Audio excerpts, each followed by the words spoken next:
সাংবাদিক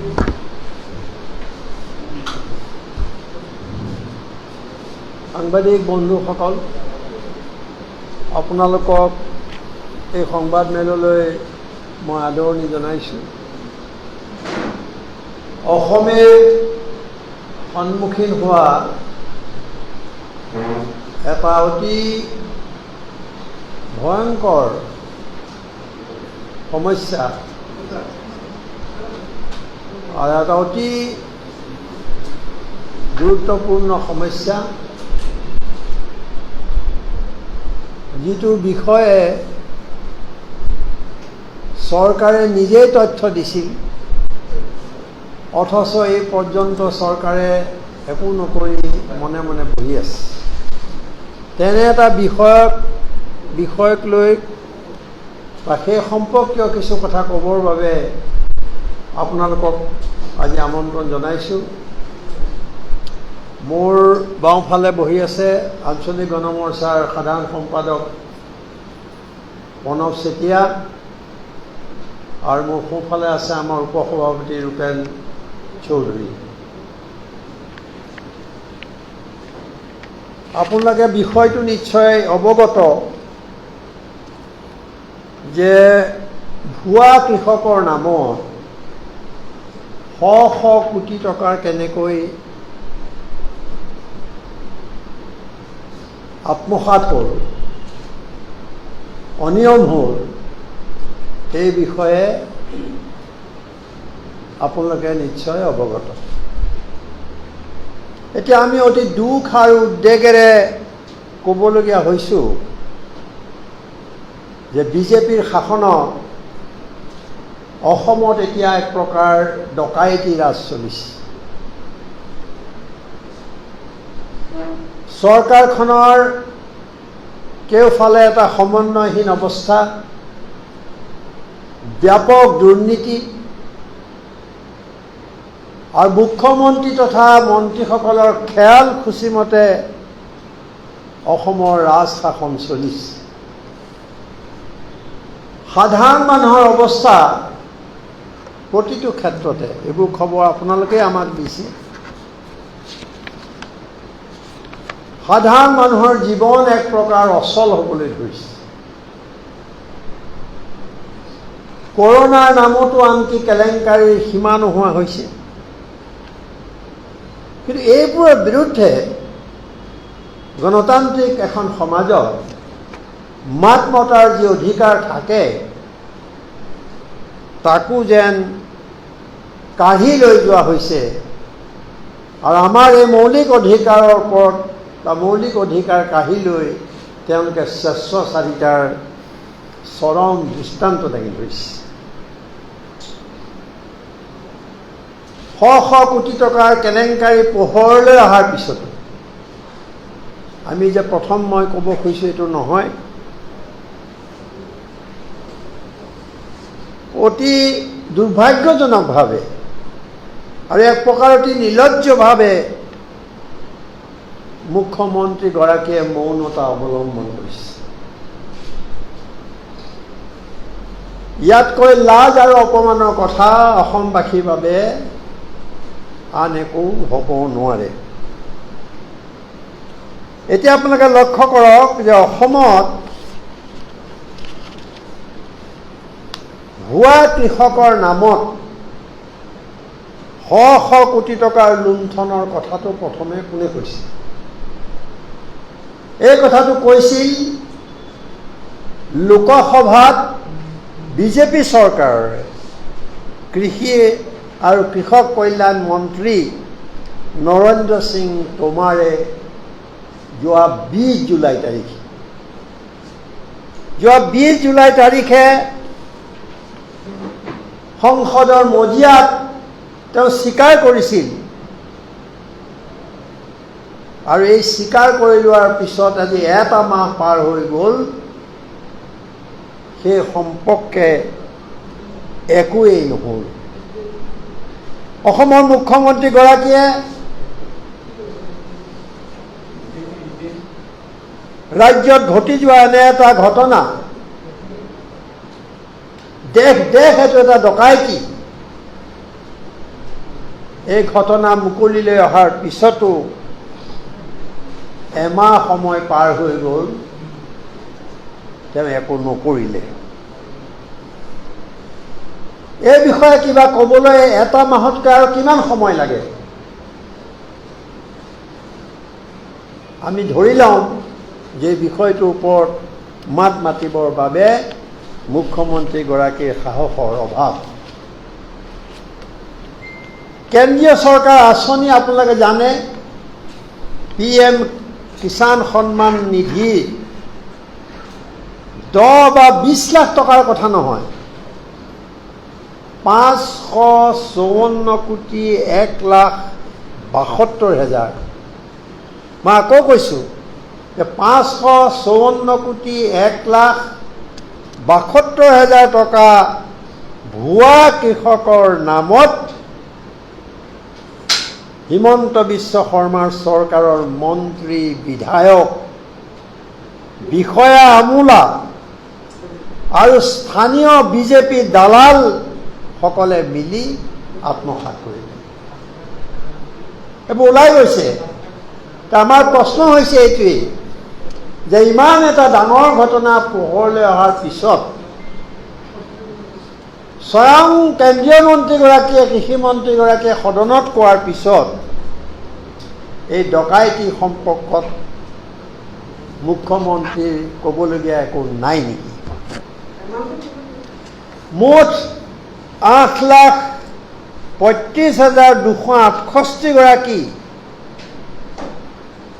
8,35,268 গৰাকী অস্তিত্বহীন, অৰ্থাৎ ভুৱা কৃষকৰ নামত চৰকাৰী আঁচনিৰ এই বিশাল পৰিমাণৰ ধন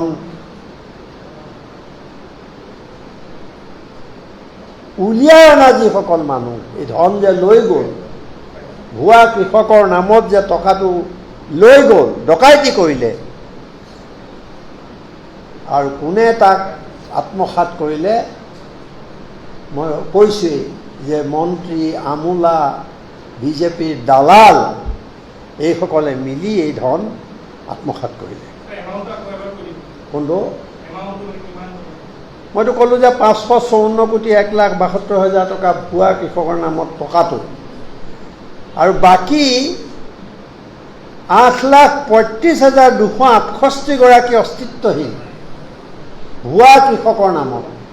হ'বনে অভিজিত? কোনে খালে টকা? কিয় খালে? কেনেকৈ খালে?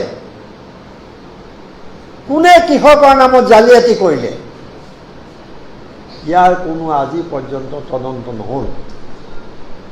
এইটোৱে মূল কথা যে ইমান এটা ডাঙৰ ঘটনা, চৰকাৰ নীৰৱে বহি আছে, আজি পৰ্যন্ত তদন্ত নহ'ল।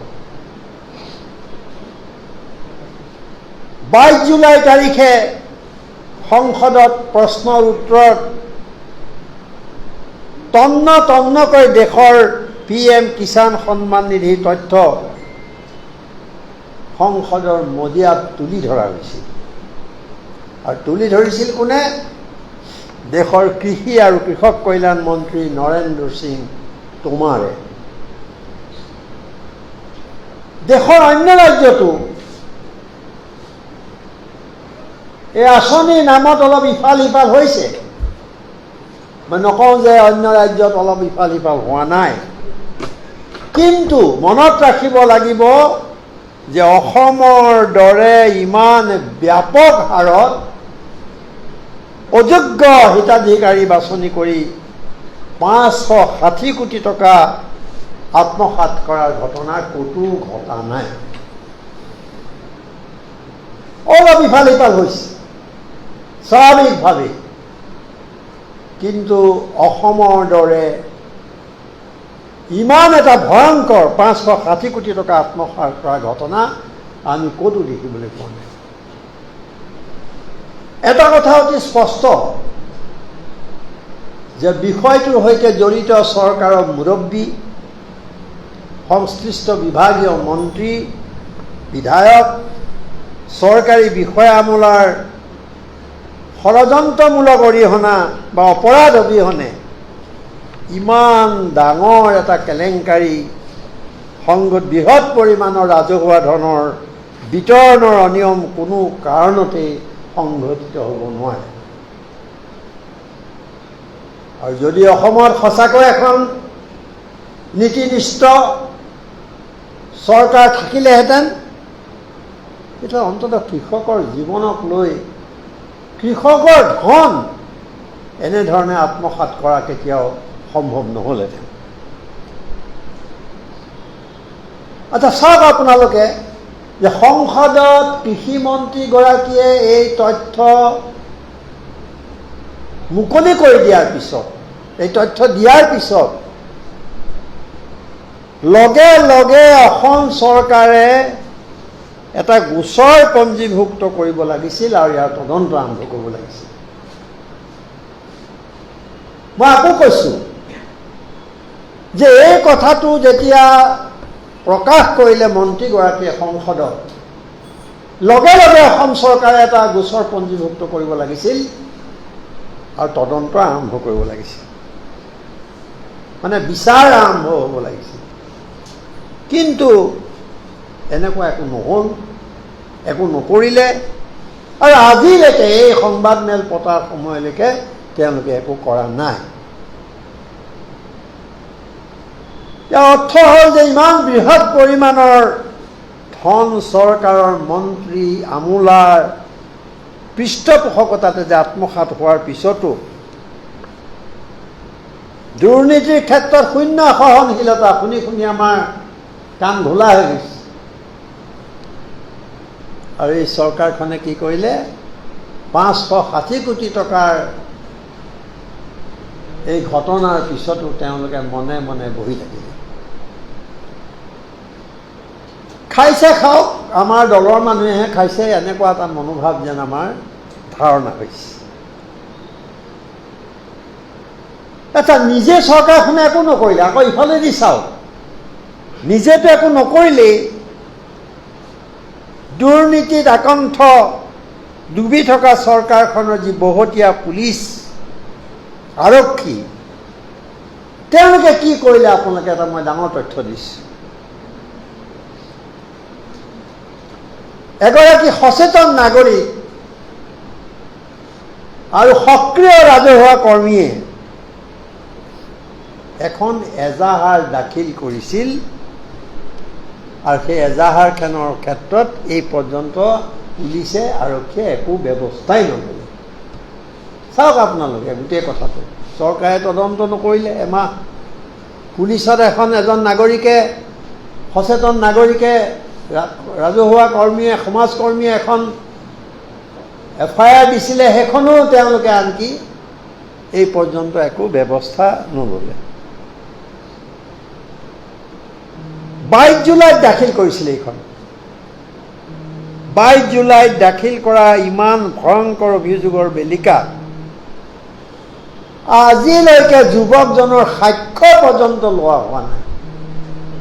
তেওঁ সাক্ষ্য ল'ব লাগিছিল, মাতিব লাগিছিল, সাক্ষ্য ল'ব লাগিছিল, ঘটনাটো চাব লাগিছিল, কিন্তু তেওঁলোকে আজিলৈকে কোনো প্ৰয়োজনেই অনুভৱ কৰা নাই যে যুৱকজনৰ সাক্ষ্য ল'ব লাগে। এইটো মই চাই দিব লাগিব, অলপমান এই কাগজখিনি আছিল নেকি, মই পিছত কৈ দিব পাৰিম থানাত ক'ত দিছে, কিন্তু মই তেওঁক জানো। এই যে এক ধৰণৰ অদ্ভুত বেপৰোৱা যিটো স্থিতি চৰকাৰৰ, তাৰ আঁৰত কি ৰহস্য আছে আমি জানিব লাগিব, আমাৰ জনাৰ অধিকাৰ আছে। এনে স্থিতিৰে চৰকাৰখনে কাক নিৰাপত্তা দিব খুজিছে? এই যে গোটেইবোৰে মিলি আত্মসাৎ কৰিলে, সেই মানুহখিনিক তেওঁলোকে নিৰাপত্তা দিব খুজিছে, এই কথা অস্পষ্ট হৈ গৈছে। ভুৱা কৃষকৰ নামত এনেদৰে উলিয়াই নিয়া, আত্মসাৎ কৰা সমস্ত 554 কোটি 1,72,000 টকা ভুৱা হিতাধিকাৰীৰ পৰা হাতৰ পৰা ঘূৰাই অনা হ'ব বুলি কেন্দ্ৰীয় মন্ত্ৰীগৰাকীয়ে প্ৰকাশ কৰিছিল, বোধকৰোঁ গুৱাহাটীতে কৰিছিল, আপোনালোকৰ প্ৰশ্ন উত্তৰ। এতিয়া এই কথা ক'ব লাগে, অসমৰ মুখ্যমন্ত্ৰীগৰাকীয়ে ৰাইজক জনাব লাগে, প্ৰকাশ কৰিব লাগে যে ইমানবোৰ ঘটনাৰ পিছত কি হ'ল। আৰু তেওঁ জনাব লাগে বা চৰকাৰক অসম চৰকাৰৰ মুখ্যমন্ত্ৰীগৰাকীয়ে ৰাইজক জনাব পাৰিবনে নাই যে এই প্ৰায় 600 কোটি টকা চৰকাৰ হাতলৈ কেতিয়া ঘূৰি আহিব। মুখ্যমন্ত্ৰীৰ অৱস্থান, তেওঁৰ যি স্থিতি, সেয়া অত্যন্ত ৰহস্যজনক। কেলৈ কৈছোঁ, ৰাজ্যখনৰ ইমান ভয়ংকৰ কেলেংকাৰী এটাক লৈ অসমৰ মুখ্যমন্ত্ৰীগৰাকীয়ে সিদিনা মাত্ৰ শেষ হৈছে অসম বিধানসভাৰ অধিৱেশন। সেই অধিৱেশনতো তেওঁ এটা বিবৃতি দিয়াৰ উচিত নাছিল নে? অধিৱেশনত তেওঁ এই বিষয়ে এটা বিবৃতি দিব নালাগিছিল নে? কিন্তু নাই দিয়া। কিয় নিদিলে, কিয় দিব নোৱাৰিলে, এইটো এটা বহুত ডাঙৰ প্ৰশ্ন। মই ক'ব খুজিছোঁ, যদি সাহস আছে, ন্যূনতম সততা আছে, তেন্তে মুখ্যমন্ত্ৰীগৰাকীয়ে এতিয়াও এটা ৰাজহুৱা বিবৃতি প্ৰদান কৰক, এটা ৰাজহুৱা বিবৃতি দিয়ক। আৰু এই 100 কোটি টকাৰ সৰলুকিৰ এটা উপযুক্ত আৰু নিৰপেক্ষ তদন্তৰ ব্যৱস্থা কৰক। আপোনালোকৰ মনলৈ আহিব পাৰে যে মই এতিয়াও বিভাগীয় মন্ত্ৰীগৰাকী, কৃষি মন্ত্ৰীগৰাকী অতুল বৰাৰ বিষয়ে একোৱেই কোৱা নাই। আচলতে তেওঁৰ বিষয়ে আমি যিমানেই কমকৈ কওঁ সিমানেই ভাল বুলি ভাবোঁ। অসমৰ ইতিহাসত আমি দেখিছোঁ, ইতিহাস ৰাজ্যখনত এতিয়ালৈকে আটাইতকৈ নিকৃষ্ট কৃষিমন্ত্ৰীগৰাকীয়ে হ'ল অতুল বৰা। অসমত কেতিয়াও ইমান অপদাৰ্থ, অকৰ্মণ্য আৰু নিকৃষ্ট কৃষিমন্ত্ৰী আগতে কেতিয়াও আমাৰ চকুত পৰা নাই। বেয়া আছিল, সীমাবদ্ধতা আছিল, অসুবিধা আছিল, কিন্তু ইমান অকৰ্মণ্য, অপদাৰ্থ আৰু নিকৃষ্ট মানসিকতাৰ মন্ত্ৰী এজন নাই।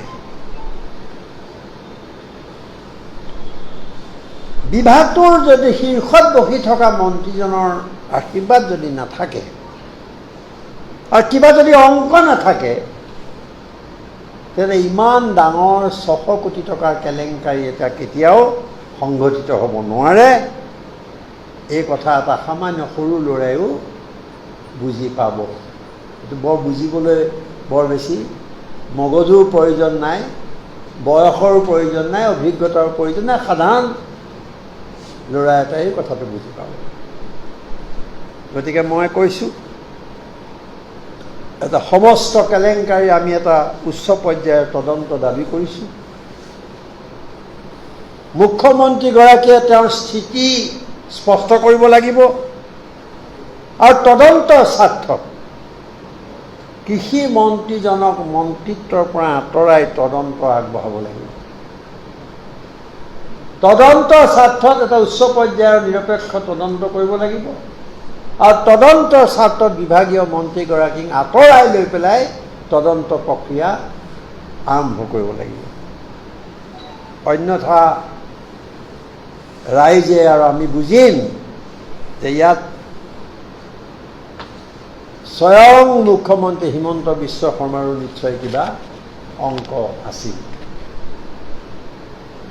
এইখিনিকে কৈ মোৰ আজি ক'বলগীয়াখিনি সামৰণি মাৰিছোঁ। আৰু আপোনালোকৰ যদি কিবা আছে, মই সেইটো আপোনালোকক অলপ সময় লাগিব।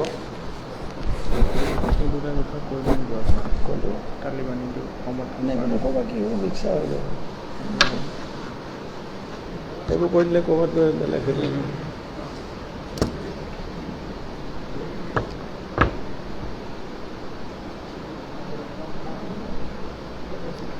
20 আগষ্টত কৃষিমন্ত্ৰীয়ে সংসদৰ মজিয়াত ঘোষণা কৰিছিল।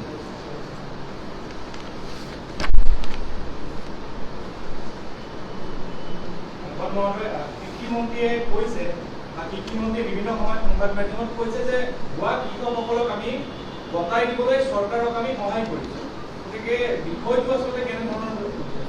নহয়, তেওঁতো কৈছে যে তেওঁলোকৰ হাতৰ পৰাই টকাখিনি ঘূৰাই আনি দিম, কিন্তু এই পৰ্যন্ত আমিতো একো গম নাপাওঁ। একো এটা শব্দ নাই, এই বিষয়ে কথা নাই। অসম বিধানসভা হৈ গ'ল, ইমান এটা ডাঙৰ বিষয়, নিতৌ তেওঁলোকে নানান কথা কৈছে, নানান ধৰণৰ বিষয় উত্থাপন কৰিছে, প্ৰতিশ্ৰুতি দিছে, কিন্তু এই বিষয়লৈ তেওঁলোকে নিমাত হৈ আছে। আৰু সেইকাৰণে আমি অনুভৱ কৰিছোঁ যে তেওঁলোকৰ কিবা ডাঙৰ ৰহস্য আছে ইয়াৰ। বিজেপি নেতা কৰ্মীৰ উপৰিও কিন্তু বহুত কৃষকেও কৃষক সন্মান নিধিৰ ধন লৈছে। বিজেপি নেতা কৰ্মীৰ উপৰিও ৰাজ্যৰ বহু কৃষকৰ একাউণ্টত কিন্তু সোমাইছে। হ'ব পাৰে, সেইকাৰণেতো কৈছোঁ তদন্ত লাগে এটা। উচ্চ পৰ্যায়ৰ তদন্ত কিয় লাগে? অভিযোগটো আহিছে আৰু খুদ মন্ত্ৰীয়ে সংসদত কৈছে, তাৰ এটা তদন্ত নালাগে নেকি? লগে লগে অসম চৰকাৰে তাৰ এটা গোচৰ পঞ্জীভুক্ত কৰিব লাগিছিল, তদন্তৰ ব্যৱস্থা কৰিব লাগিছিল। কিন্তু আমাৰ ইয়াৰ এজন সচেতন নাগৰিকে তদন্ত FIR দিয়াৰ পিছতো পুলিচে আজিলৈকে কি কৰিছে? আপোনালোকে পুলিচক সোধক, ভাস্কৰজ্যোতি মহন্তক সোধক।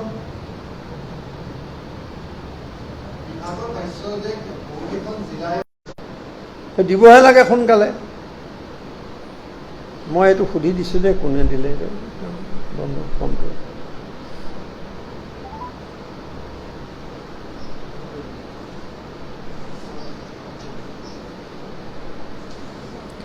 মন্দিৰ দগৰীয়া আঁচনি কোনে কেছটো দিছে, নামটো আছে নি তাত কাগজত? সাতজনক পোৱা নাই।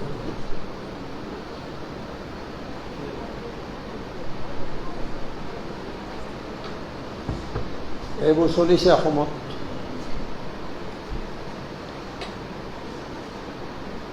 চাহটো বাহিৰত দিয়ে নেকি?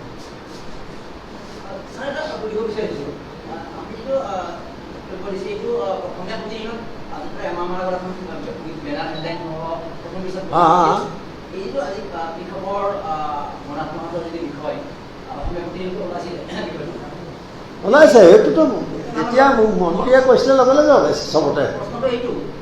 বিৰোধীয়ে যিটো হাৰত ভূমিকা পালন কৰিব লাগিছিল, বিধানসভাত বিশেষ দেখা নাই। আপুনি ক'লে যে তেওঁলোকৰ বিবৃতি দিয়া নাই, বিবৃতি দিয়াৰ কাৰণে বাধ্য কৰিব বিৰোধীয়ে। বহুটা বিভক্ত বিৰোধীয়ে নিজৰ নিজৰ অস্তিত্ব সম্পদ থকাৰ কাৰণে এই বিষয়বিলাক চৰকাৰক বাধ্য কৰিব বা তেওঁলোক স্বেচ্ছাচাৰী কেনেকৈ হ'ব পাৰিছে ছাৰ? সেইকাৰণেতো মই আহি পেলাই ইয়াত সংবাদমেল পাতি কথাবোৰ ক'বলগীয়া হৈছে। যদি বিৰোধীয়ে কৰিলেহেঁতেন, বিধানসভাৰ মজিয়াত যদি উত্থাপিত হ'লহেঁতেন, মই আহি পেলাই এনেকৈ আপোনালোকক বিচাৰি পেলাই ইমান হেৰি কৰিবলগীয়া নহ'লহেঁতেন। আপোনাৰ কথাটো তাতে আছে।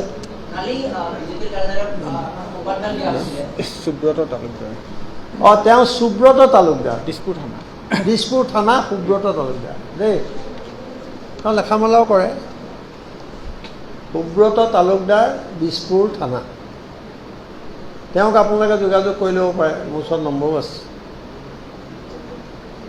আপুনি কোৱাৰ দৰেই সেইটোৱে প্ৰমাণ কৰিছে, নহ'লে আজি মই ইয়াত আহি পেলাই চিঞৰিবলগীয়া নহ'ল, নহয় জানো?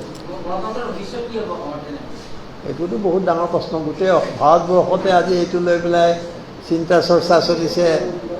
বুদ্ধিজীৱী, ইতিহাসবিদ, পলিটিকেল এক্টিভিষ্ট সকলোৱে এই বিষয়ে উদ্বিগ্নতা প্ৰকাশ কৰিছে।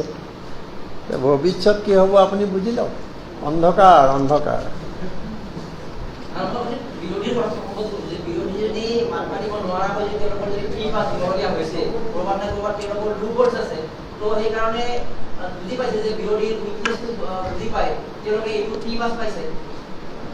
সেইটোতো হয়, সেইটো অস্বীকাৰ নকৰোঁ।